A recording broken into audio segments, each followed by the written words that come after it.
konten nggak usah dilihatin, udah selesai. Jadi yang lu lihat sekarang nggak ada yang nonton, bisa jadi seller saat itu lagi ngiklan dan video-video yang lama itu naik.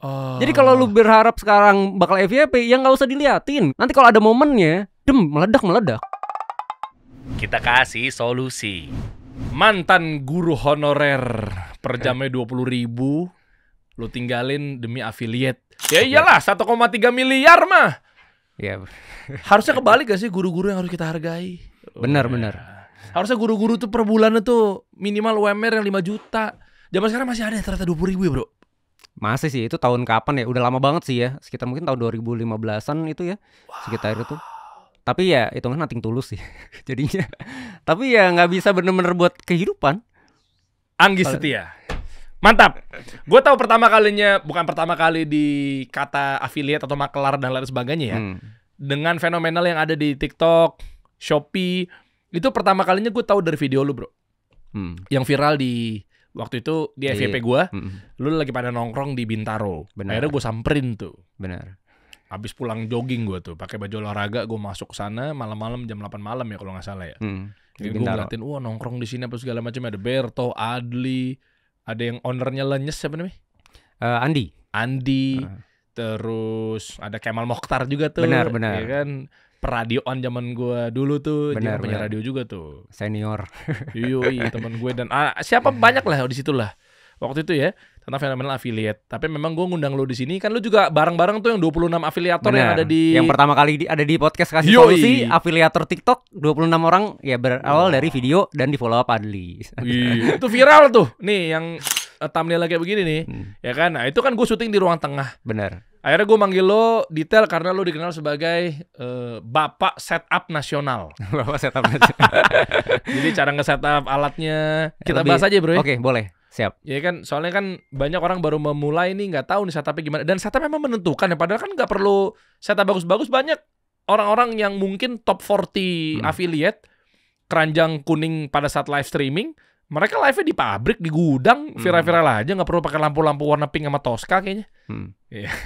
Iya kan? Iya, bener banget. Jadi pertama kali mulai gue cerita dulu ya. Jadi pertama kali gue mulai di TikTok tuh sebenarnya ya, kenapa gue jadi terkenal itu gara-gara pertama kali itu Kochun dulu kan, affiliate yang gede-gede kan kayak Kochun kayak lain-lain kan semua live streaming belum pakai kamera, Bang. Iya kan? Iya. Tadinya gue gue mantan guru ya, pernah jadi dosen, ya bukan dosen juga, mau ngajar di kampus, salah satu kampus di Margonda Depok ya. Gue pernah ngajar juga dan gue mutusin untuk terjun di TikTok. Tadinya TikTok isinya joget-joget ya. Tadinya mau ngajar-ngajar tutorial gitu karena dulu nggak punya webcam ya. Gue nggak punya webcam sama sekali. Gue mau ngajar tutorial gimana, nggak ada muka gue, gimana mau terkenal kan. Gue punya kamera mirrorless full frame dan gue cobain tuh saat itu. Dan ternyata interest viewers itu saat itu banyak banget, sampai 400 orang stay berjam-jam nonton live streaming gue. Kata live streaming, wah ini live streaming HD banget gitu, 4K bang, gini. Dan itu ramenya dari situ pertama kali. Sampai akhirnya orang kenal gue setiap gue masuk live streaming mereka, bagaimana Bang Anggi ya, gue sering nonton live lo dan lain-lain. Dan disitulah gue coba atau gue bikin nama belakang gue setup spesialis, kira-kira oke nggak ya? Gue udah gue rubah ya, jadi Anggi setup spesialis gitu. Waduh, berarti lo bisa bantu nasib guru dong di Indonesia. Insya Allah. Maksud gue mereka bisa ngambil peruntungannya di dunia affiliate. Gue pernah keliling Indonesia, bro, nanya-nanya. Ini kita spesifikasi guru ya. Ternyata guru tuh, wow. Ada dua yang mau gue bahas. Yang pertama adalah hidupnya parah banget ya. Nah, kita kasihan dong liat guru-guru kita. Kita nggak bilang semua, tapi mayoritas kayaknya di Indonesia yang gajinya, astagfirullah, per bulan 700.000, sejuta, 1,5, 2020-an ke atas. Hello, wow, Covid udah pergi, gajinya masih segitu-segitu aja, bro. Dan gue dulu juga pernah jadi guru, salah satu guru produktif multimedia. Dan dunia pendidikan di Indonesia emang gimana ya, agak mengkhawatirkan saat itu ya. Nggak tahu sampai sekarang masih kayak gitu apa enggak ya. Nggak tahu, insya Allah Pak Prabowo ya. Amin. Ya gue senang juga sama beliau nih. Gue dukung dia dari lama. Mantap. Dan semoga lebih baik ya. Perjalanan masih panjang. Jadi saat itu gue bahkan sejam itu dulu pernah dibayar cuman 20.000 gitu kan. Dan kadang-kadang seminggu ngajar berapa kali. Padahal gue ngajar guru produktif, suruh bikin materi, suruh bikin silabus untuk 1 tahun dan lain-lain gitu kan. Dan tapi ya yang membuat gue tetap mau jadi guru saat itu, karena gue ngeliat saat gue di ruang guru ada murid-murid yang nggak bisa bayar SPP, orang tuanya nggak mampu, orang tuanya nggak punya pekerjaan, atau orang tuanya ya punya kebutuhan yang wah sampai akhir anaknya nggak bisa ujian dan lain-lain. Sampai akhir gue mikir, gue bilang sama murid-murid gue, oke, gue di sini nggak nyari uang, gue bilang gitu. Gue ngajar di sini nggak nyari uang, gue bisa cari dari job yang lain. Gue di sini pengen kalian, gue ngeliat di BP itu orang tua kalian tuh nangis nggak bisa bayar. Jadi sekolahan yang gue ajar ini bukan sekolahan elit. Jadi ya gue wajar aja nggak bayarnya gede. Sekolahan biasa aja dan murid-muridnya banyak yang nunggak. Ya, faktor ekonomi. Jadi gue pas jadi guru itu bener-bener kalau lu mau ngajar orang udah nothing tulus aja deh kalau di Indonesia. Kalau lu mau nyari duit dari tempat lain. Gitu loh. Nah, saat itu gue jadi ya udah belajar yang baik karena lu nggak usah bayar gue ya. Gue kadang-kadang balik sekolah aja nongkrong di warung, ikut bantuin dia gitu loh. Jadi kadang-kadang anak gue tuh beda sama guru yang lain. Kalau yang lain kan abis ngajar langsung masuk ke ruang BP dan lain-lain gitu, ruang guru. Kalau gue nggak, gue ke kantin, gue nongkrong sama mereka ya kan. Biar itu cara pendekatan gue. Jadi gue bikin kalau lu mau tidur terserah lu di kelas gue apa gimana. Tapi gue pengen gue ngerasa gue kayak temen lu. Jadi itu sih cara murid mau belajar sama kita. Kadang orang bolos karena gurunya nggak asik gitu kan. Tapi kalau gurunya asik, jangan lewatkan pelajaran Kanggi, pasti seru deh gitu. Jadi kayak gitu saat itu. Oke, meskipun lu udah harus dibayar 20.000 apa segala macam ya. Nah itu memutuskan gue untuk jadi Pak Anggi, kita kekurangan guru gini nih. Maaf Bu, maaf Pak, kepala sekolahnya minta gitu. Ya usia makin nambah, gue butuh penghidupan dan gue harus bekerja. Makanya gue bikin bisnis dulu, bikin bikin media gitu kan, job-job videografi dan lain-lain. Terus ya sambil ngajar-ngajar. Dan sekarang udah eranya digital. Gue serunya itu kayak gitu ya. Jadi kita bikin materi, kita bisa jual ke orang-orang dan orang bisa akses gitu kan. Nah, dan gitu itu sih. Nasib yang sama juga dialami ya sama guru-guru yang lainnya. Tapi gini, apa yang bikin pola pikir atau mindset sesama guru? Iya, contoh lu mau pengen lebih berkembang gitu. Makanya lu ambil dunia affiliate. Sebelum nanti kita bahas mengenai cara-cara lu untuk dapetin omset 1,3 miliar per bulan gitu ya. Kotor gitu meskipun, tapi kan gede banget masih bersihnya juga untuk dibanding guru-guru yang lain. Benar. Tapi ada juga yang asik dengan gaji segitu. Ya meskipun itu jawaban lu adalah buat guru nih, saya hormati guru-guru kami tercinta gitu ya. Memang dia nothing tulus, ya sudahlah memang begini jalannya apa segala macamnya gitu. Enggak, gue happy aja kok, gue bersyukur aja kok, itu beda cerita. Tapi kok mereka kayaknya asik banget gitu dengan 1 jutanya per bulannya, 2 jutanya per bulan. Kayaknya gue ngeliatnya kayak kesian gitu loh, sedih. Apa sih sebenarnya pola pikirnya, mindsetnya? Sebenarnya guru itu asik sih, karena kita ketemu orang-orang baru dan sebenarnya jadi guru tuh happy sih. Percaya deh, kalau kita udah jadi guru, ketemu anak-anak itu bawaannya happy setiap mau belajar. Cuman mindset gue yang gue rubah adalah gue masih muda, usia gue makin lanjut dan gue pengen ketika nanti punya istri, gue pengen punya istri, gue pengen istri gue nggak kerja. Ya, jadi gue harus punya pendapatan 2 kali lipat. Sedangkan hidup di Jakarta, wah luar biasa ya gitu lah. Pendapatannya harus berapa kan? Makanya gue mikir kalau gue nanti pengen punya pas punya istri, gue pengen istri gue nggak kerja. Kalau misalkan UMR 5 juta, gue harus punya pendapatan 10 juta dong. Biar apa? Biar istri gue nggak kerja. Ya kan? Lu tahu sendiri kalau dunia kerja ada bosnya goda-godain mau kayak gimana gitu kan. Kalau lu nggak mau hal itu terjadi sama istri lu, jangan biarkan istri lu kerja kan gitu kan. Ya kecuali meskipun nggak semua bos begitu. Ya nggak semua bos seperti itu ya. Tapi ya itu salah satu yang gue pikirin. Tapi gue pengennya ya memperbaiki ekonomi gitu loh. Karena gue rasa ya gue belum bisa ngebantu dari situ, makanya gue upgrade skill sih. Cuman banyak yang kenapa mereka satu zona nyaman dan mereka nggak mau belajar sih. Kalau sekarang sih, kenapa gue sekarang kayak gini? Gue di broadcast, teman-teman gue banyak yang TV, ya kan? Kenapa gue nggak masuk TV? Gue dari kuliah sampai lulus, semua yang dikerjain di TV gue kerjain. Dari tugas kuliah, bikin film, bikin apa, itu gue kerjain. Tapi gue memutuskan, kenapa gue nggak mau di TV, ya? Bukan tidak mau mencari pengalaman, gue bikin media gue sendiri, gue inian sendiri, dan gue upgrade skill. Jadi contoh halnya gini, kalau misalkan teman-teman gue yang di TV cuma bisa kameramen, gue bisa editing, ya, gue belajar editing, gue belajar ngedrone, gue belajar drone FPV, jadi gue bisa ngedrone juga. Makanya gue pernah akun gue bikin pilot drone juga, karena gue bisa FPV. Drone FPV tuh drone yang ini kan, yang pakai Google ya kan, kontrol pakai kayak kacamatanya gitu. Gue bisa FPV, ya? bisa aerial, gue bisa videografi, gue bisa fotografi, gue bisa editing. Jadi gue selalu berpikir bukan mau ngambil semua job, cuman gue mikir hitungan gue gini, rezeki itu kayak air hujan Bang Dery. Air hujan tuh banyak banget Bang Dery, ya kan? Kita bisa keruk. Apa yang membedakan? Contoh aku sama Bang Dery lah, anggaplah. Nah, Bang Dery mikir, wah gue harus bikin podcast. ya kan? Gue nggak bikin podcast. Pas Bang Dery bikin podcast, tiba-tiba podcast itu menghasilkan. Jadi bikin kolam baru. Jadi saat ini orang-orang tuh masih fokus di kolamnya itu aja. Ya, Bang Dery bikin kolam lagi. Jadi rezeki Bang Dery itu lebih banyak. Nah, sama seperti yang gue kenapa gue sekarang lompat dan gue upgrade skill terus-menerus sampai akhirnya jadi affiliate dan lain-lain.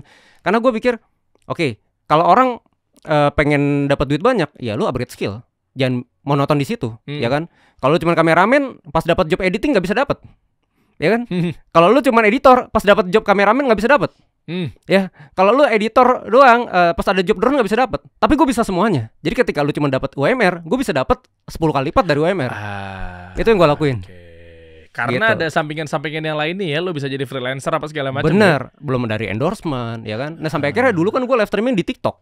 Di TikTok itu gue live streaming 3 jam, subuh-subuh udah bikin konten, udah bikin skrip dan lain-lain, editing. Malam gue live streaming 3 jam sampai jam 2 malam itu dulu bareng Kamarana tuh.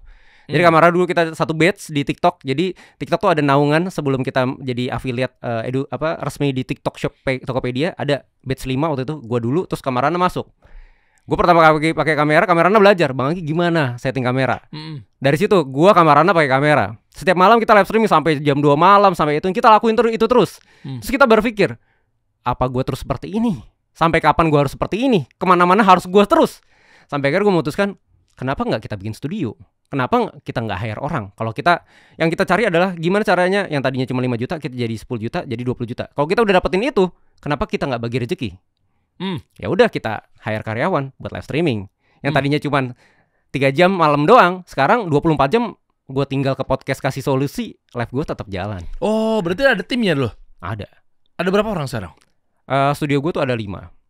Ya sekarang yang lagi jalan sih mungkin cuma 3 studio doang. Jualannya apa aja? Jualannya kita cuma affiliatein produk orang. Makanya kenapa waktu itu ada yang bilang kenapa affiliate ini seru? Karena lu nggak perlu stok barang, lu nggak perlu packing, ya. Lu cuma jualin barang orang dapat komisi. Tingkat resikonya sedikit. Jadi potensinya kalau lu mau cari duit tambahan, lu bisa di hari affiliate. Bahkan lu seorang guru pun yang gue bilang balik lagi ke guru, lu kerja cuma butuh waktu 1 jam aja lu bisa bikin 10 konten kok. Asal tahu caranya. Makanya banyak teman-teman yang diundang dikasih solusi, bikin kelas-kelasnya mereka untuk bagaimana mempermudah bikin konten. Karena konten TikTok nih perlu ditahu ya, konten TikTok itu di 2025 konten yang makin relate dan nggak banyak kebohongan itu yang gampang laku, ya. Contohnya kayak gimana? Contoh gini, bikin konten affiliate itu yang berkualitas di TikTok itu bukan yang kameranya harus bagus sebenarnya, ya. Kontennya yang orang kalau paham itu beli. Contoh, misalkan gue sama lu teman SMA bang, ya kan, terus kita lagi reunian, terus gue suka sama jam tangan Bang Dery, gue chat lu via WhatsApp, Der, jam tangan lu tadi oke banget, video call dong, spill. Ya udah, bikin konten seperti bikin balas WhatsApp. Ini Nggi, ini jam tangan gue ini kemarin 500.000 ya, gue beli cuman 100.000. Wah, ini bahannya kayak gini-gini. Kalau orang paham dengan penjelasan itu orang beli kok, nggak perlu ribet. Oh, itu yang dinamakan dengan user generated content. Yes. Jadi dia bener-bener apa yang sesuai dengan ya kehidupan sehari-harinya. Ya kan, mau bahasa simpelnya adalah natural. Benar. Ya kan, lebih apa ya? Lebih soft. Makanya. Iya. Makanya teman-teman yang bilang brutal konten ada rumusnya. Bukan brutal banyak bikin konten, enggak. Ada rumusnya. Rumusnya tuh kayak gimana? Ya seperti itu. Lu bikin konten seperti lu lagi video call sama pacar lu. Udah gitu aja. Yang kamu lagi pakai apa? Oh, yang aku lagi pakai baju ini yang. Nih bahannya ini kemarin aku keranjang 500.000, sekarang cuma 100.000. Coba cek di keranjang kiri deh yang. Ini cakep banget yang bajunya. Udah seperti itu bikin konten. Dan lu ya kan mudah. Ya teman-teman harus paham mengenai user generated content ya. Employee generated content apa segala macam kan sempat ramai tuh menjadi pembahasan. Atau bahasa natural atau bahasa lebih friendly. Nggak dibuat-buat konten itu. Iya juga ya. Sebelum tidur, lu sadar nggak teman-teman? Ini kita pasti sepakat di sini ya. Kita sebelum tidur, pasti kita ngelakuin scrolling misalnya, scrolling apa segala macamnya. Itu kan pasti kan ya FYP muncul di kita, oke? Ya gue rasa sama lah kita lah. Yaitu yang memang dapat mungkin lo stress release seharian gue full banget di kerjaan, ketawa ketiwi, share ke pasangan apa segala macamnya, hal-hal yang lagi viral, hal yang lucu, bermanfaat, edukatif dan lain sebagainya kan memang yang kalau kita perhatiin tuh konten-konten yang Kalau apa adanya gue kurang suka kata-kata apa adanya itu kayaknya kesana tuh nggak berbobot gitu ya. Apa adanya gitu. Nanti kalau ditelan mentah-mentah sama yang nggak paham kan jadinya apa adanya, shaky lah, apa segala macam. Jadi begitu kan. Asal aja gitu, asal record, asal motong gitu kan kayaknya kesannya tuh stigmanya negatif. Makanya banyak yang salah mengartikan konten kreator pemula yang ikut-ikut storybook teman-teman juga. Banyak menyalahkan mereka. Sebenarnya yang salah tuh sebenarnya mereka sendiri. Karena kenapa? Dia bikin konten kayak tidak menjelekkan konten kreator yang misalkan, halo nama saya Anggi, saya lagi review ini, halo nama saya gini. Ya itu monoton biasa banget. Bukan brutal konten bukan yang seperti itu ya. Brutal konten ya lu bisa buat banyak konten dalam waktu yang singkat dengan cara yang tadi. Gue yakin kita bikin 1 jam aja sama editing sama posting udah bikin 10 konten kok. Nah ini gue butuh penjelasan clear, makanya gue juga alasannya kenapa ngundang lu juga bro. Yaitu gue nggak menyalahkan para oknum-oknum itu bilangnya begini, tapi ada gayanya masing-masing dalam penjelasan. Benar. Brutal konten sepakat gitu kan. Bahkan gue ada di level edukasi yang gue telan saat ini adalah quantity over quality gitu ya. Percuma lu quality over quantity gitu kan, tapi kalau nggak banyak ngapain, mendingan dibalik quantity over quality gitu kan. Ayo kita quantity aja yang banyakin gitu kan, nanti akan kualitas akan mengikuti, tapi dengan caranya yang benar. Kan itu kan, berarti kayak gue jadi dapat bahasanya kayak ngobrol sama orang, kayak ngejelasin sesuatu. Kan nggak mungkin ya, gue jadi nangkep nih bro. Der, kacamata yang lo pakai waktu kemarin kita bukber apa ya bro ya? Tiba-tiba gue ngebalas dengan videonya. Setup dulu bentar. Oke, siap. 3, 2, 1. Bro, kacamata yang gue pakai kayaknya nggak begitu ya. Mungkin oh ini bro, ini begini gini. Meskipun ada juga yang pakai tripod juga kali bro ya. Iya. Oke juga, boleh juga dong pakai tripod. Boleh. Tapi kayak senatural mungkin nih jadinya. Senatural mungkin dan intinya, makanya gue balik lagi sama produk. Banyak orang bikin konten produk cuman baca description, dia nggak pakai produknya. Yang bener adalah lu cobain dulu biar lu bisa ngomong tanpa lu hafalin produk. Itu lebih asik. Jadi kayak halnya contoh casing handphone misalkan. Casing handphone ya lu nggak pernah pakai itu kan. Wah ini speknya bahannya gini. Tapi kalau pas lu udah pernah pakai, nggak lu hafalin aja. Wih, gue baru beli casing handphone. Ini secara looks nih asik sih. Dan ini gue genggam tuh enak banget. Walaupun gue nggak tahu bahannya. Walaupun lu nggak tahu speknya. Walaupun gue nggak tahu bahannya, tapi beneran. Ini looksnya pengalaman gue pakai sebulan ini enak banget sih. Dan ini multifungsi. Itu lebih oke. Lebih dapat dibandingin ya kayak Bang Kemal selalu bilang bicara mempromosikan produk misalkan. Halo kak, ini produknya kancutnya ini 100.000 3 gini misalnya gitu kan. Cuman lu lihat deh, ini kancut walaupun produknya kayak gini tapi wah lu lihat deh bahannya match banget deh. Itu lebih oke. Beda kualitas gitu walaupun sama-sama jual kancut. Wow. Ini yang dibutuhin sama pemula. Jadi gue sering banget belakangan ini juga nemu FYP yang bilangnya adalah gue udah berhenti aja lah jadi afiliator. Nah, ngeliatin flexingan orang-orang kayaknya gampang banget, ternyata bullshit semuanya. Kayaknya nih cuma pakai buzzer, mereka yang komen rame akhirnya ngebantu engagement. Itu gimana ya bro?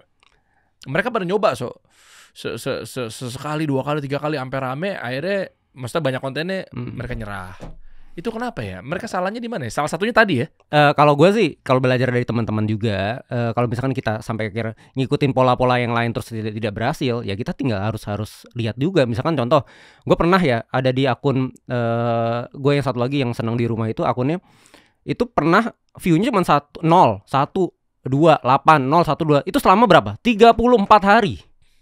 Wow. Coba sebagai kreator pemula pasti, ngapa anjir segini doang gue upload, nyerah dong. 3 hari aja pasti nyerah, gue yakin.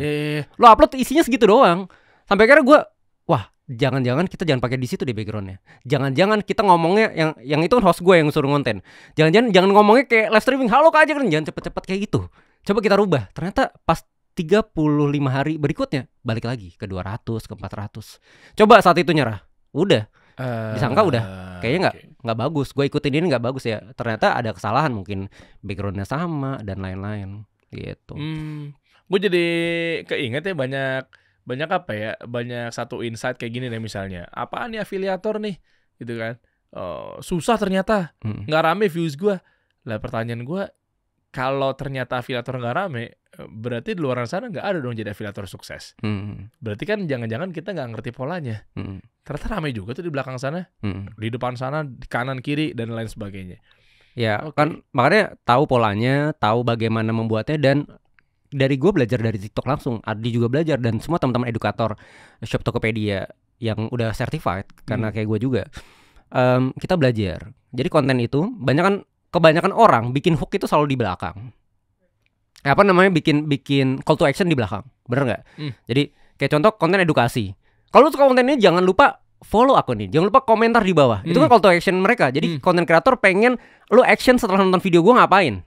Ya kan itu call to action. Tapi kalau Keranjang Kuning beda. Kebanyakan rata-rata orang nonton itu cuma 5 detik. Percaya sama gue deh. Nonton 5 detik skip. Boro-boro call to action-nya dapat. Boro-boro penjelasan dapat. Ya kan? Tapi produk yang bakal direkomendasikan TikTok kepada orang yang suka jual. Misalkan contoh, Bang Dery suka beli produk 50 ribuan. Ya kan? Nah, orang-orang database-nya udah punya TikTok nih. Yang suka belanja 50 ribuan. Ya pastilah. Ya kan? Nah, jadi yang paling bagus adalah yang semakin banyak diklik produknya. Jadi makanya kebanyakan yang paham dia bakal taruh call to action di awal.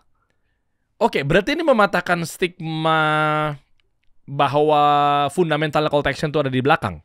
Apa gara-gara time spend watchingnya semakin pendek orang-orang? Ini kita mau ini konsepnya ke affiliate. Kalau affiliate itu semakin banyak yang diklik, ya itu berpotensi disebarin sama yang banyak yang suka belanja. Tapi kalau misalkan lu yang ngeklik jarang, ya tiba-tiba FYP terus nggak ada yang beli, ya bisa jadi itu disebarin sama bocil yang nggak punya duit. Disebarin bocil maksudnya? Contoh kan pernah nih ada video FYP, terus yang komen nggak jelas semua. Iya. Ya kan berarti kan dia ngebaca bahwa konten itu sebenarnya konten yang kesebar sama bocil gitu loh. Nggak masuk sama TikTok. Sedangkan kalau yang jualan, kalau bisa diklik. Semakin banyak yang diklik keranjangnya, semakin direkomendasikan kepada yang suka berbelanja. Nah gimana mau diklik kalau di ujung keranjang kuningnya? Belum tentu ditonton sampai akhir. Nah kalau call to actionnya di akhir, makanya 3 detik pertama, 5 detik pertama bikin call to action di awal. Contohnya gimana ya? Contoh misalkan kemarin gue di keranjangin, kemarin gue beli produk ini harganya 500 ribu, sekarang cuma 100 ribu. Coba cek di keranjang kiri, kamu dapat harga berapa? Kalau lebih murah, wah, kan klik dong. Dia ngeklik dong, sambil dengerin video gue. Iya dong. Nah ternyata gue udah tahu harganya 60 ribu. Gue bilang gue beli 100 ribu, harga coretnya 500 ribu. Kan gue gak bohong juga dong. Iya kan? Gue kemarin beli di keranjang kemarin 500 ribu ya. Sekarang kesel banget gue sama Ko Denis yang suka marah-marah. Kesel banget, anjir nih emang seller ya gini-gini. Gue beli 500 ribu sekarang, terus kemarin gue beli lagi 100 ribu. Sekarang coba lu cek di keranjang kiri dapat harga berapa? Komentar ya, langsung call to action kan, baru jelasin. Jadi kalau lebih murah, coba gue cek. Kok lebih murah bang? 80 ribu bang, lu beli cepet ya? Gue 80 ribu, wah lebih murah. Balas lagi pakai VT, iya dong. Keranjang itu langsung lebih cepat. Kalau dia nggak balik lagi ke videonya, udah hilang. Apa? Kan katanya bakal ada garansi balik lagi ke videonya. Kan kalau udah nggak klik keranjang kuning kan udah pasti masuk ke marketplace-nya, Shop Tokopedia. Enggak, kan itu tinggal back aja kan ke video itu lagi. Tapi ada datanya nggak bahwa bouncing berapa, closing rate berapa? Kayaknya ada deh. Cuman gue belum baliknya berapa gitu. Gue belum ngecek ke situ. Oke. Tapi yang gue pelajari adalah kalau lu keranjang kuning gimana caranya orang ngeklik banyak. Makanya rumusnya adalah call to action taruh di awal. Call to action di awal ya. Ini fenomenal luar biasa juga ya. Berbeda dengan pola. Tapi emang rata-rata di FYP gue nemuin juga rata-rata mereka call to actionnya di awal sih. Kalau yang benar-benar walaupun konten kreator biasa aja, kontennya biasa aja, tapi dia berhasil. Coba lihat call to actionnya di awal nggak? Kalau call to actionnya di awal, ini orang kebanyakan rumusnya selalu kayak gitu. 3 detik pertama, masalah, solusi kan gitu. Adli ajarin juga kayak gitu kan. Lu perlu paham. Yang lu jual adalah produk keranjang kuning. Jadi harus banyak yang ngeklik. Gimana sampai akhir? Rata-rata lu balikin sama tempat lu, copot sepatu lu, pakai sepatu orang. Lu nonton 5 detik nggak menarik, pasti pindah. Tapi 5 detik pertama orang langsung lu suruh klik. Kalau lebih murah suruh komen. Gue beli cepet gitu loh. Lu cek 50 ribu lu komen yakin sambil nonton video. Gini kali ya Anggi, mungkin mereka ada benarnya juga call to action di akhir kalau memang dia satu personal brandingnya udah kuat, dan yang kedua sengaja atau tidak sengaja ilmu dia di public speakingnya, openingnya dan lain sebagainya itu mengantarkan kita penasaran nonton sampai akhir. Nah celakanya adalah yang mungkin baru memulai belum tahu ilmunya, mereka copy paste aja, asal copy paste. Oke, call to actionnya di belakang, tapi esensinya dia nggak ngerti. Itu kan, jadi diamati tiru modifikasi gitu loh. Sehingga begitu mereka copy bikin call to action di akhir, tapi dia openingnya tuh mungkin masih masalah, masih bermasalah, masih nggak karu-karuan gitu kali ya. Makanya sebenarnya rumusnya anak-anak sama semua kan, makanya Adli, Berto, gua dan lain-lain semua sama aja kan, masalah, hook, solusi, fitur, ya terus call to action, terus arahkan keranjang kuning, penekanan produknya baik kan sama aja. Cuman kan balik lagi kalau keranjang kuning tujuan lu adalah semakin banyak yang diklik biar semakin disebarin ke orang-orang yang suka berbelanja. Udah itu aja sih kalau keranjang kuning. Iya, mau taruh di depan, taruh tengah, taruh belakang, nggak tugas secepat mungkin orang ngeklik keranjang kuning. Secepat mungkin, sama live streaming juga. Secepat mungkin, ayo Kak gini-gini langsung dipin-pin terus kan. Coba diklik dulu Kak, dapat harga berapa kan kayak gitu. Itu suruh ngeklik dulu. Karena algoritmanya gitu ya. Iya, diklik klik. Wah, udah, itu ketahuan. Ini kontennya apa, ya kan? Gitu. Disebarin sama TikTok semakin banyak kliknya ya. Iya. Alasannya apa ya? Bahwa ini laku, menarik. Kok sampai-sampai orang mau ngecek ke sistemnya, ke tokonya? Ya itu bisa alasan TikToknya ya mungkin karena makin banyak klik ya berarti memang ini produk konten jualan udah. Orang kebaca ini konten jualan, konten berjualan gitu loh. Tapi kalau nggak ada yang ngeklik kan orang nggak tahu. Makanya ada di pencarian di atas itu kan. Kalau kontennya benar adalah keluar itu pencarian walaupun baru posting. Tapi kalau konten yang nggak kebaca ya udah pasti TikTok aja nggak bisa baca. Makanya kadang-kadang bikin konten, lo ngomong kalau AI TikTok yang ngebaca komen voice lo bisa kebaca tuh di atasnya, ya kan? Pencariannya apa? Terus kalau nggak baca dari situ, baca dari subtitle lo. Kalau nggak baca dari subtitle lo, baca dari caption lo. Kalau nggak ada baca dari caption, baca dari hashtag. Makanya kadang-kadang gue selalu ada pengulangan. Mikrofon ini gitu kan. Terus ada mikrofon tulisannya. Terus di situ gue tulis mikrofon juga di caption. Gue tulis juga hashtagnya mikrofon. Biar apa tujuannya? Biar gampang dicari aja. Kalau di situ aja pencariannya udah nggak ada, TikTok aja nggak tahu mau disebar kemana. Boro-boro mau FYP. Iya dong. Jadi nggak cuma sekedar pakai hashtag FYP, P-nya panjang gitu ya? Nggak, itu nggak penting banget. Makanya di TikTok udah bilang hashtag FYP viral itu penting nggak? Enggak. Musik FYP itu penting nggak? Enggak sih. Nggak penting. Justru nggak usah pakai musik aja, nggak apa-apa kok. Iya. Kayak Ken Kona dulu ya, bikin konten tuh udah ratusan konten, hilang semua audionya. Kenapa? Jadi nggak tahu ya, mungkin dulu label musiknya itu kerja sama TikTok. Terus udah nggak kerja sama lagi, cabut ya udah copyright. Iya. Jadi backsound lu yang udah pakai musik itu hilang semua sama suara lu. Iya. Jadi ambar videonya. Iya, tapi memang lebih ngena sih kalau tanpa musik kalau gue ya. Kenapa? Karena lebih fokus ya. Ada Mosernya juga, CEO-nya Instagram juga nggak pernah pakai musik tuh. Mayoritas bahkan. Perlu dipelajari baik-baik. Lu nonton di YouTube yang benar-benar profesional banget ya. Sekarang udah bakal nggak ada subtitle, nggak ada pakai bumper, langsung cep. Iya lagi. Konten. Kalau bisa nggak perlu diedit. Udah sekarang orang itu udah mulai pintar. Nggak suka banyak editan, nggak suka banyak inian. Gitu editan pakai sound effect. Boleh dilihat waktu itu gue pernah ngeliat salah satu konten kreator yang dia ngonten langsung ngomong tanpa edit, ya udah tanpa bumper, tanpa ini udah selesai. Gede viewsnya. Waktu itu baru buat, tapi yang konten kayak gitu yang menurut gue kedepannya bakal seperti itu. Jadi bukan banyak editing. Lebih ngena ya. Lebih natural, lebih apa adanya. Nggak dibuat-buat ya, karena orang sekarang udah nggak bisa dibuat-buat. Karena dulu mungkin ya kayak makanya kenapa ada Indosiar, kenapa ada misalkan SCTV, naga-nagaan, karena emang ada marketnya, orang daerah suka yang naga-naga gitu kan. Ya sekarang orang udah nggak ada yang bisa dibohongin. Lu ngeprank aja gue tahu itu temen lu kan gitu loh. Iya lagi di mana? Nggak cuman itu deh, mau owner jadi apa lu pura-pura kayak gimana marah-marah, gue tahu itu semua settingan kan gitu. Orang sekarang udah pada pintar. Ngebrief owner restoran gitu ya, gue pernah lihat ya. Iya lagi ketahuan lagi kayak kalau kayak gini nih jangan kayak begini, tapi kadang-kadang di blockingannya lebih rapi, berjejernya gitu. Tapi ya semua itu ada marketnya. Ya nggak apa-apa juga gitu. Gayanya dia seru gitu. Sih, konten itu seru. Gue pernah beberapa kali uji coba ya. Konten nyontek tuh juga seru. Maksudnya gimana? Gue pernah bikin konten video ya tentang Lens. Ada konten kreator, gue copy sama persis sebenarnya, cuman beda muka gue doang. Ya, dia posting di Januari, oke, tentang konten itu.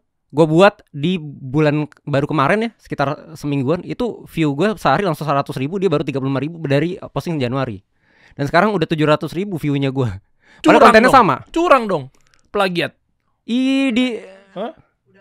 Udah nggak ada original lagi ya. Tapi hitungannya apa? Referensi, rekomendasi. Ya kan. Kita kayak menjelaskan tentang casing gini ya versinya. Yang penting kan gue kan bikin versi sendiri, gue yang ngomong, ya kan. Dan kita nggak pernah tahu kenapa video gue lebih viral. Bisa jadi saat itu dari 300 juta orang yang pertama kali nonton video itu gue, orang taunya itu video gue. bukan orang yang pertama. Misalnya lu bikin apa ya gue contek aja, nggak masalah. Gue contek, gue bikin yang versi gue. Ternyata orang nontonnya gue duluan, gue lebih FYP, ya bukan salah gue. Gue juga sebenarnya sama narasi plagiat tuh lagi ada titik concernnya sih sebenarnya. Kayak misalnya satu udah nggak ada yang original lagi, dan yang kedua, ya ini agak sedikit serius ya. Rezeki kan masing-masing ya. Benar. Iya kan, maksudnya kayak ngerasa ya meskipun gue hargain ya mereka belakangan ini baru kayak wow kalau mau nyontek tuh jangan plek-tiplek boy. Sindiran-sindiran konten kreator banyak banget yang ya, teman-teman gue lah segala macamnya kayak ya sudahlah ya gitu ya. Tapi maksud gue kayak lu mau dicontek kayak gimana pun, mau ditiru kayak gimana pun, tapi kalau lebih kuat kontennya juga. Iya. Kan ini udah sistem ya yang ngebaca ya. Bisa jadi misalnya lu mau se-original apapun, tapi kalau nggak ditonton gimana? Iya jangan baper juga sih gitu kan. Gue pernah, yang lebih gede ada lagi. Yang waktu itu Tim Cook mau datang ke Indonesia, ada salah satu konten kreator event-eventan gitu, followersnya 1.500.000, gue cuma 50.000. Gue konten sama persis, cuman gue tambahin Pak Prabowo depannya. Tambahin Pak Prabowo katanya mau bikin pabrik di Indonesia. Tim Cook mau datang ke Indonesia, konten gue ditonton hampir 9 juta, dia cuma 1,5 juta. Wow. Tapi gue punya editan yang saat itu kayaknya oke juga sih, lebih bagus juga. Tapi ya hampir sama sih, bakal skripnya mungkin sama gitu loh. Cuman, oh gitu. Iya sih. Jadi konten prank suami istri di mobil gitu, kayak masa kameranya dia nggak tahu sih ditaruh di situ gitu. Ya meskipun kita tahu bahwa sudah yang penting itu hiburan gitu masuknya.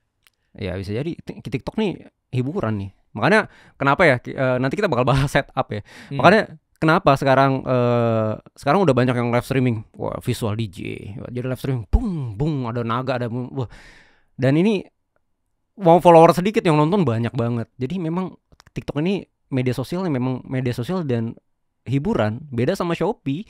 Orang Shopee datang ke Shopee, masuk ke live streaming karena dia udah lihat di TikTok, lihat di YouTube, dia masuk ke Shopee karena suka belanja di Shopee, dia masuk ke live buat dapat voucher. Jadi nggak nanya-nanya. Makanya seru live streaming di Shopee itu adalah orang masuk langsung beli. TikTok kalau gak didetailin dulu, ini gimana, ini kayak gini, kagak beli-beli. Oh iya, mindsetnya orang masuk ke pasar ya udah mau belanja bro. Iya. Kalau masuk ke tempat sosial ya belum tentu belanja, bisa jadi nongkrong doang, bisa jadi ngeliatin orang lewat, bisa jadi ngeceng doang. Makanya di TikTok udah mainnya kalau live streaming ya kualitas gambarnya gitu kan, buat orang biar adem. Ya. Oke. Lebih cuan mana? Mana? Lebih cuan mana? TikTok apa Shopee? Sejauh ini Shopee dari live streaming gue lebih cuan. Tapi TikTok gue punya market juga. Karena kan gue nggak bangun personal branding. Karena gue bilang tadi sempat sebelum masuk sini kan sama lu, gue bilang gue yakin mungkin 2-3 tahun ke depan affiliate yang nggak punya personal branding bakal bisa mati bang. Walaupun gue ya brutal kita oke ya, lu bisa bikin akun yang lain. Jangan akun personal branding lu dibikin brutal gitu loh. Ya kenapa? Karena tanpa sadar ya gue juga kadang ngajarin brand-brand seller juga kan. Karena gue setupnya hampir seluruh Indonesia permintaannya untuk setup live streaming, ngebantuin mereka untuk upgrade live gitu kan. Dan gue spesifik, market gue adalah lu harus bayar gue sekian, gue nggak peduli karena market gue gitu. Kalau nggak mampu ya lu bukan market gue. Wow. Emang siapa aja yang udah disetup sama lu? Banyak sih, kayak brand-brand kayak mungkin ada Dinda Hijab, kemarin juga ada Bella Sophie yang kemarin live streaming sama Fuji. Fuji live streaming kan pakai kamera itu di di produk Bella Sophie yang bener langsung habis ya, itu juga setapan gue gitu kan. Terus banyak lagi nanti gue kasih lah gambar-gambarnya, ada konten kreator juga ada beberapa. Ya kayak gitu sih. Jadi ya personal branding ke depannya yang balik lagi tadi gue bilang, nanti ke depannya itu brand sama seller, brand atau seller itu dia bakal punya akun-akun kreator sendiri yang dimana dinaungi sama timnya sendiri tanpa sadar. Biar apa? Biar nggak ada kompetitor. Jadi kan kalau misalkan ada ya sesekali yang brand kan belinya sama gue terus, kalau gue jualan juga kasihan dong yang beli kan gitu kan. Ya tapi makanya siasatnya dia adalah membuat akun kreator. Oh dia juga padahal. Dia juga. Bukannya katanya Om Ken waktu itu pernah bilang maksimal bisa 4 ya dikasih ya di kalau data ya apa sih?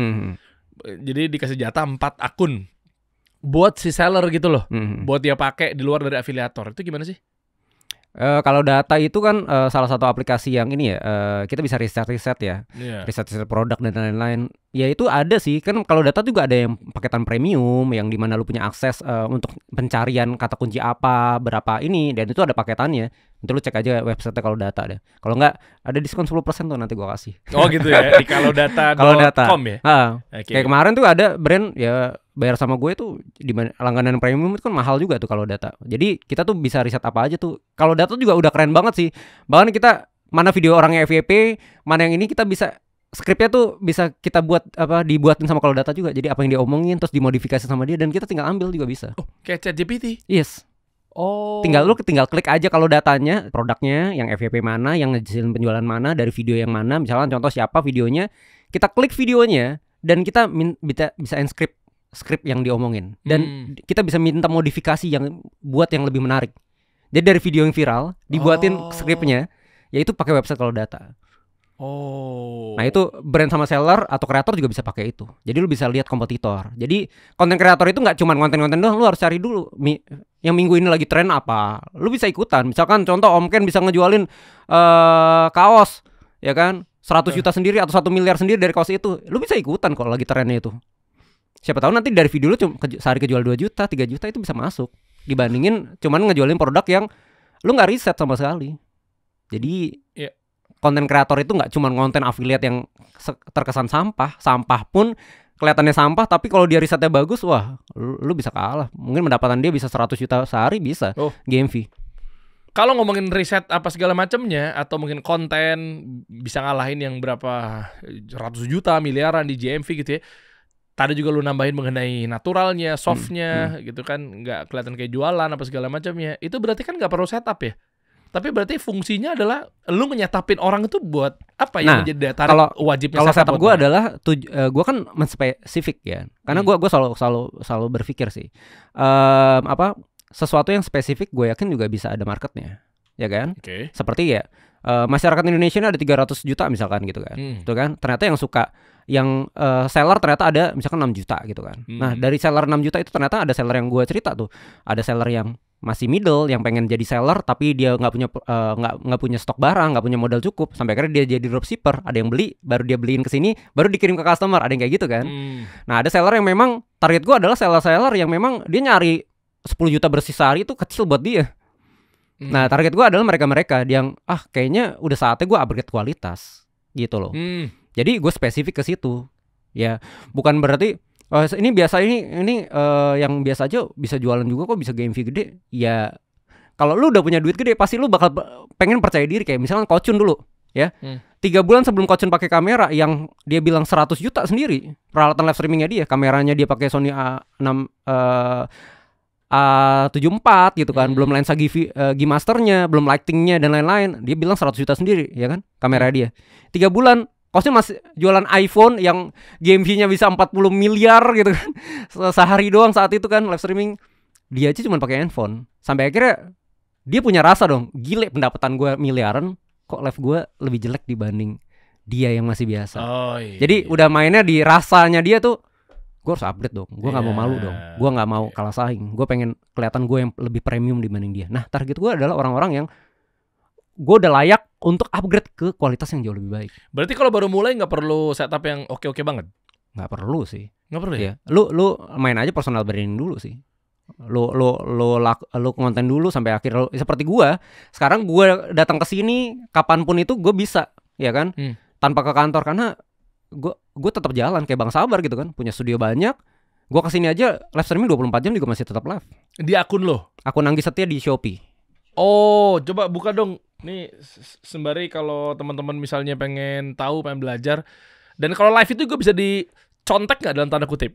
Nih openingnya gimana? Terus nanti ujung-ujungnya dia nggak panjang ya ngomongnya bro ya. Live itu kan sedikit call to action, nanti buka lagi yang baru lagi call to action. Itu masih kepake nggak ilmu-ilmu begitu? Gimana bang? Sorry. Misalnya kayak contoh sekarang kayak siapa ya? Gue ngeliat kemarin akun kayak Buran ya, ini kita buka sini ya, gue spill ya. Keranjangnya ya, nanti ujung-ujungnya ini cuma buat 30 doang ya, nanti ujung-ujungnya dibuka lagi. Kayak pengulangan gitu live sekarang. Itu ada strategi kreator besar tuh rata-rata gitu. Dari 100 produknya dia hanya 2 atau 3 yang memang di-spill terus harian. Oke, itu trik apa namanya? Nama triknya apa ya? Pokoknya itu ada strateginya sendiri sih. Jadi maksudnya biar fokus aja ke situ produknya, ya. Dan kalau kita live streaming, kita tuh bisa baca dashboard kita mana yang paling banyak diklik, mana produk mana yang kalau affiliate ya di Shopee atau live streaming itu kita tuh bisa cek di dashboard itu mana produk yang giring traffic, mana per 3 hari sekali, seminggu sekali itu kita buang. Mana banyak ada brand, Kak di live-in dong Ya lu kalau nggak endorse gue apa gimana ya gue buang. Kalau nggak giring traffic ngapain menemuin etalase gue? Gue cari produk yang giring traffic, ternyata yang ini lebih banyak. Wah, kliknya banyak, yang masukin produk banyak, ternyata tadi penjualan. Ya udah, seharian gue spill itu aja nggak apa-apa. Kak, ada yang mau tanya lagi, ya udah kita masih aja di etalase 1, itu masih ada di etalase 1, itu masih ada di etalase 1 dan seterusnya. Karena itu yang paling banyak ngiring. Ngapain spill produk yang orang datang aja nggak ada? Jadi pas kita tahu, jadi rumusnya pas kita tahu itu produk banyak diklik, banyak inian, berarti orang banyak yang masuk dari produk itu. Ya itu saat itu di spill. Jadi pas orang masuk lagi di spill. Iya. Ada rumusnya. Jadi nggak cuman nge-live terus produk yang lu suka doang yang lu spill, enggak. Lu cek dashboardnya dong. Itu ada yang ngeklik nggak? Banyak nggak ngekliknya? Masukin keranjang nggak dia? Ya kan, terjadi penjualan nggak? Ya lu yang lu spill. Kalau bisa yang tadinya di etalase 60 naikin etalase 1 dan biar lu spill terus.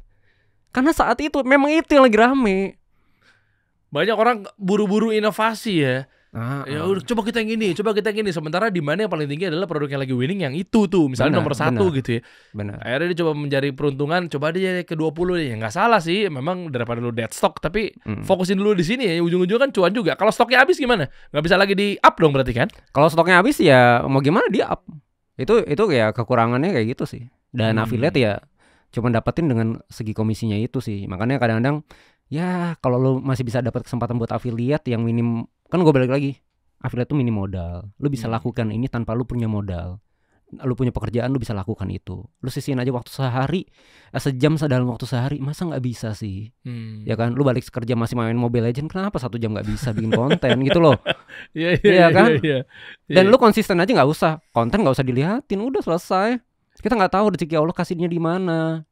Karena rata-rata yang gue cek di Kalau Data, ya gue cek salah satu ada video yang dia nggak pakai ngomong, cuma pakai musik, dia cewek cuma gini doang. Dia upload itu di bulan Oktober. Pas gue cek seminggu terakhir itu FYP-nya pas mau Ramadan kemarin di Maret. Oh, karena jadi algoritma ya. Jadi yang lu lihat sekarang nggak ada yang nonton, bisa jadi seller saat itu lagi ngiklan dan video-video yang lama itu naik. Jadi kalau lu berharap sekarang bakal FYP, ya nggak usah diliatin, gue bilang. Nanti kalau ada momennya, meledak. Pernah gue menyesal.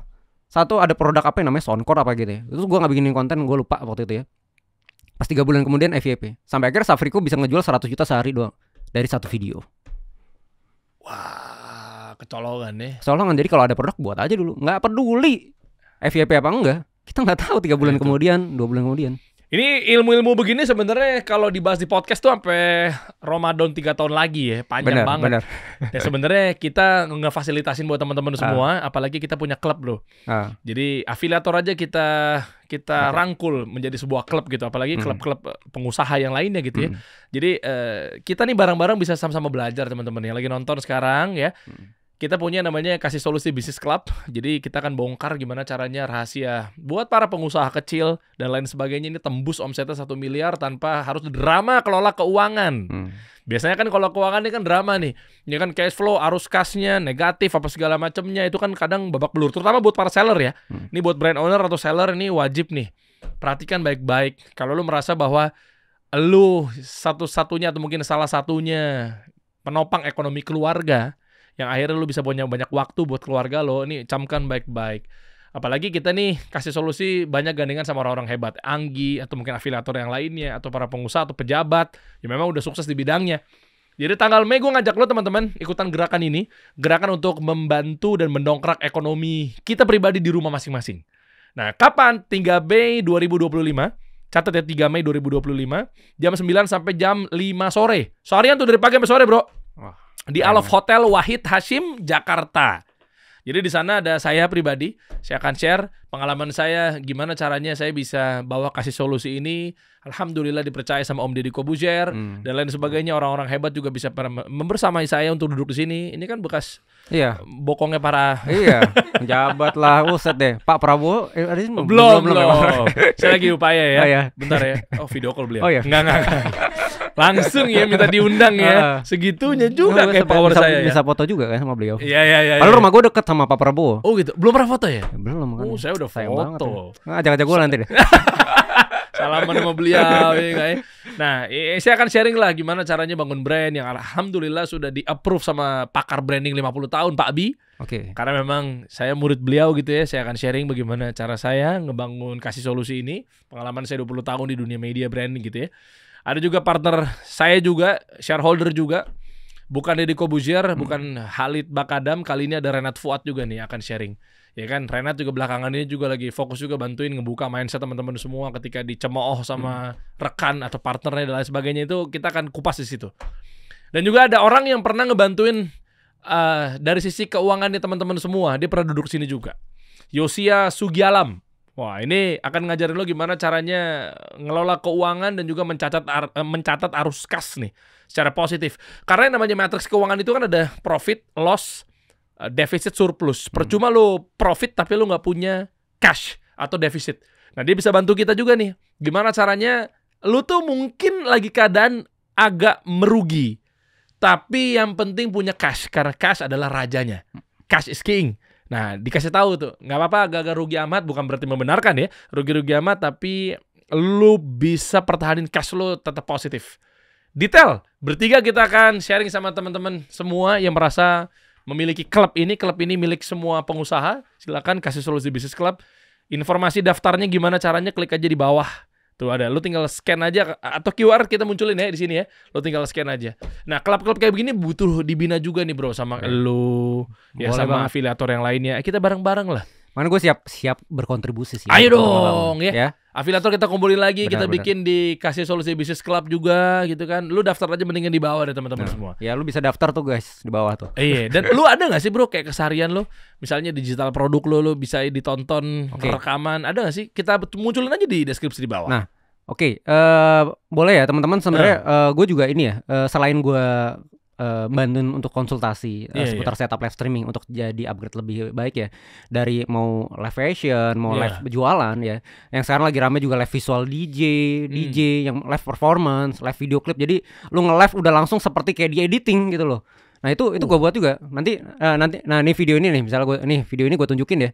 Ini salah satu yang kemarin baru gue setup nih, salah satu DJ ya kemarin dia minta setup. Dan ini hasilnya nih. Jadi kita bisa bikin AI-nya gitu. Terus di bagian atasnya ada kayak gini-gini nih. Oh, ada visual-visualnya. Ada visual-visualnya juga. Itu juga bisa juga. Tapi materi itu lu bisa datengin gue untuk konsultasi via phone sama gue, sama admin gue, dan bisa datengin gue ke seluruh Indonesia untuk datang bantuin lu setup.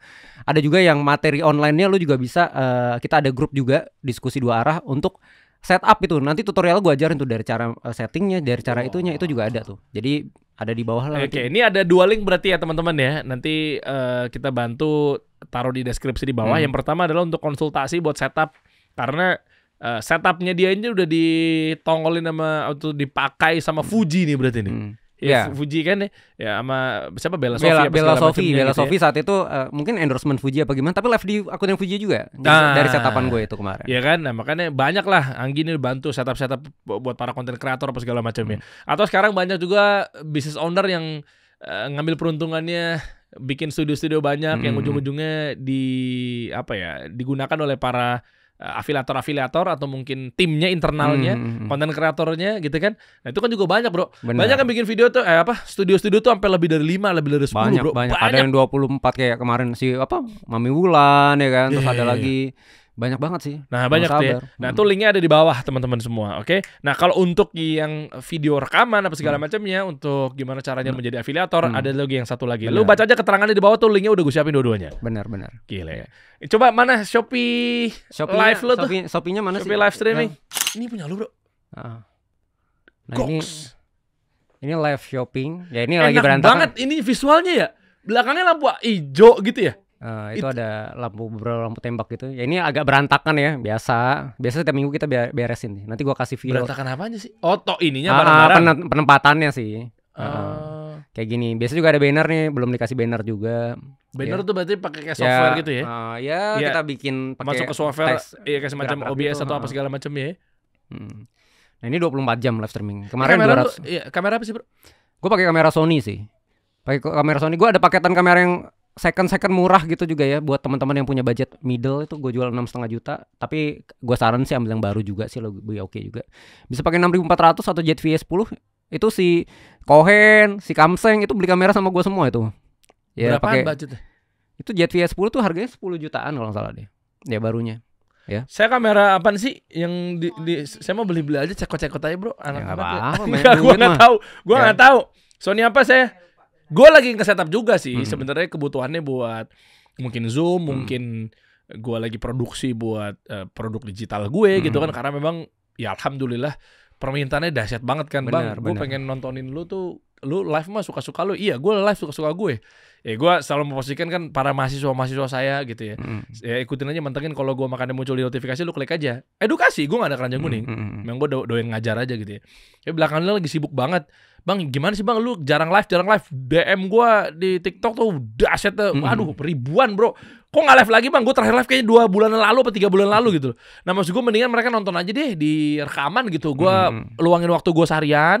Dari pagi sampai malam. Gue kasih beberapa bab gitu kan. Personal branding.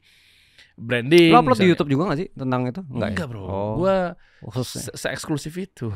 Enggak. Tapi itu berbayar gak sih? Yang mana? Itu, yang live? itu, TikTok. Ini berbayar. Oh oke. Berbayar. Ya, makanya gak diposting lah. Harus lah. Ya berbayar. Ya masa sih?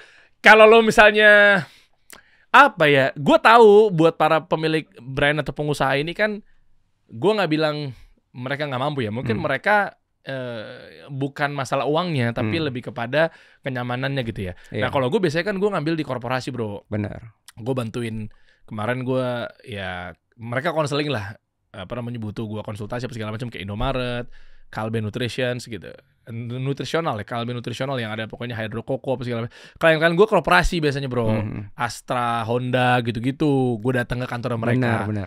Ya kalau lo mau kayak gitu silakan gitu kan. Ya lo harus siapin ratusan juta. Nggak, tapi beneran. Gue nggak maksud gimana. Nggak usah. Makanya gue bilang nggak usah lo bayar gue 90 jutaan, 150 juta kayak mereka karena mereka udah korporasi kan. Benar. Gue ke perusahaan-perusahaan mereka, Indomaret Group. Tapi gue pengen nyasar kepada pengusaha menengah lah gitu. Cuma kalau gue live gitu, gue free buat mereka. Cuma ya suka-suka gue waktunya. Iya benar. Tapi kalau untuk mereka bisa nonton berkali-kali ya sabar. Benar. Gue ngerekamin dulu gitu lah. Makanya gue pengen lu ke rumah gue nanti bro. Lu ke rumah gue, lu lihat. Makanya nanti gue bantu. Apa yang kurang? Tapi sekarang sih udah top nih bikinannya. Editor gue, videografer gue, di input udah oke gitu. Banyak yang berkunjung, dia udah oke banget nih pemilihan alatnya apa segala macam ya. Tapi mungkin dari segi setupnya ada yang kurang nggak? Misalnya lu mau lihat apalah lampu lah apa segala macam. Tapi ya, udah alat udah semua kan? Udah semua. Terus berarti kurangnya apa? Laptop. Oh laptopnya. Gue beli laptop dulu bisa nggak? Boleh. Gue pakai PC untuk persoftwarean apa segala macamnya. Tinggal di depannya buat ngoperate. Gue agak bingung bro, Mac sama Windows bro. Windows sama Windows aja deh. Gue Mac tuh buat gue office gitu loh maksudnya. Ya udah. Ya lu ke rumah gue aja ya. Boleh. Gitu, pokoknya lu tinggal. Nanti sebenarnya dari alat yang gue setup itu, lu bisa langsung record dari situ, dari laptop lu. Brek. Pas lu mau record nggak usah nyalain kamera, rekam aja langsung. Brek. Langsung file hasil rekaman lu langsung masuk ke laptop lu. Nggak usah pakai memori, nggak usah memori sana memori sini. Ada 3 memori, nggak usah, langsung aja. Kenapa kita nggak begitu? Kalau kita membuat backup. Oh, buat backup.